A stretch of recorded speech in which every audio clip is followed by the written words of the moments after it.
the telltale heart, it's true. Yes, I've been ill, very ill. But why do you say that I have lost control of my mind? Why do you say that I am mad?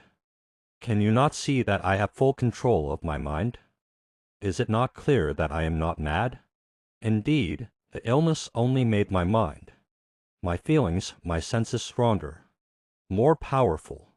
My sense of hearing especially became more powerful. I could hear sounds I had never heard before. I heard sounds from heaven and I heard sounds from hell. Listen, and I will tell you how it happened. You will see, you will hear how healthy my mind is. It is impossible to say how the idea first entered my head. There was no reason for what I did. I did not hate the old man, I even loved him. He had never hurt me. I did not want his money. I think it was his eye.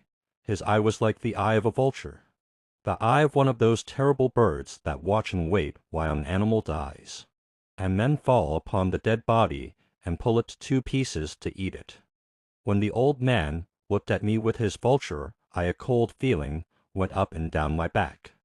Even my blood became cold, and so I finally decided I had to kill the old man and close that eye forever. So you think that I am mad? A madman cannot plan. But you should have seen me.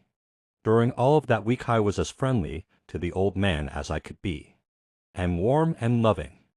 Every night about 12 o'clock I slowly opened his door, and when the door was open wide enough I put my hand in, and then my head.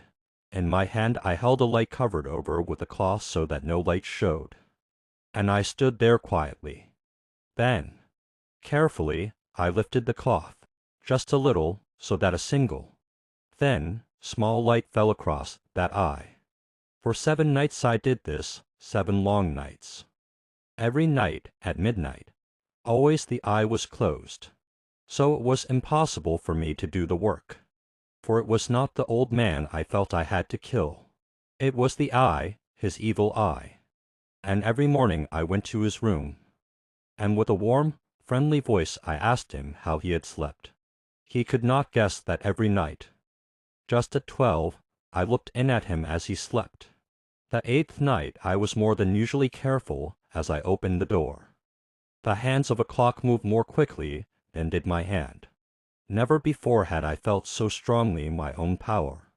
I was now sure of success. The old man was lying there not dreaming that I was at his door. Suddenly he moved in his bed. You may think I became afraid, but no. The darkness in his room was thick and black. I knew he could not see the opening of the door. I continued to push the door. Slowly, softly, I put in my head. I put in my hand with the covered light. Suddenly the old man sat straight up in bed and cried, "Who's there?"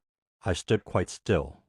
For a whole hour I did not move, nor did I hear him again lie down in his bed. He just sat there listening. Then I heard a sound, a low cry of fear which escaped from the old man. Now I knew that he was sitting up in his bed. Filled with fear I knew that he knew that I was there. He did not see me there. He could not hear me there. He felt me there. Now he knew that death was standing there. Slowly, little by little, I lifted the cloth, until a small light escaped from under it to fall upon that vulture eye. It was open wide, wide open, and my anger increased as it looked straight at me. I could not see the old man's face.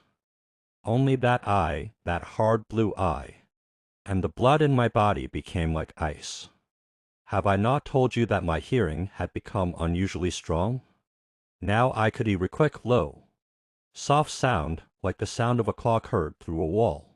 It was the beating of the old man's heart. I tried to stand quietly, but the sound grew louder. The old man's fear must have been great indeed. And as the sound grew louder my anger became greater and more painful.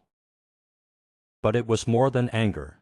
In the quiet night, in the dark silence of the bedroom, my anger became fear, for the heart was beating so loudly that I was sure someone must hear. The time had come. I rushed into the room, crying, "Die! Die, die, die, The old man gave a loud cry of fear as I fell upon him and held the bed covers tightly over his head. Still his heart was beating, but I smiled as I felt that success was near. For many minutes that heart continued to beat, but at last the beating stopped. The old man was dead. I took away the bed covers and held my ear over his heart. There was no sound. Yes, he was dead. Dead as a stone. His eye would trouble me no more. So I am mad, you say. You should have seen how careful I was to put the body where no one could find it. First I cut off the head, then the arms and the legs. I was careful not to let a single drop of blood fall on the floor. I pulled up 3 of the boards that formed the floor, and put the pieces of the body there. Then I put the boards down again. Carefully, so carefully that no human eye could see that they had been moved. As I finished this work I heard that someone was at the door. It was now 4 o'clock in the morning, but still dark. I had no fear. However, as I went down to open the door, 3 men were at the door, 3 officers of the police. One of the neighbors had heard the old man's cry and had called the police. These 3 had come to ask questions and to search the house. I asked the policeman to come in. The cry, I said, was my own in a dream. The old man, I said, was away. He had gone to visit a friend in the country. I took them through the whole house, telling them to search it all, to search well. I lead them finally into the old man's bedroom. As if playing a game with them, I asked them to sit down and talk for a while. My easy, quiet manner made the policeman believe my story. So they sat talking with me in a friendly way. But although I answered them in the same way, I soon wished that they would go. My head hurt, and there was a strange sound in my ears. I talked more and faster. The sound became clearer, and still they sat and talked. Suddenly I knew that the sound was not in my ears. It was not just inside my head. At that moment I must have become quite white. I talked still faster and louder, and the sound, too, became louder. It was a quick, low, soft sound, like the sound of a clock heard through a wall. A sound I knew well. Louder it became, and louder. Why did the men not go? Louder, louder. I stood up and walked quickly around the room. I pushed my chair across the floor to make more noise, to cover that terrible sound. I talked even louder, and still the men sat and talked, and smiled. Was it possible that they could not hear? No, they heard. I was certain of it. They knew. Now it was they who were playing a game with me. I was suffering more than I could bear, from their smiles and from that sound. Louder, louder, louder. Suddenly I could bear it no longer. I pointed at the boards and cried, "Yes, I killed him. Pull up the boards and you shall see. I killed him. But why does his heart not stop beating? Why does it not stop?"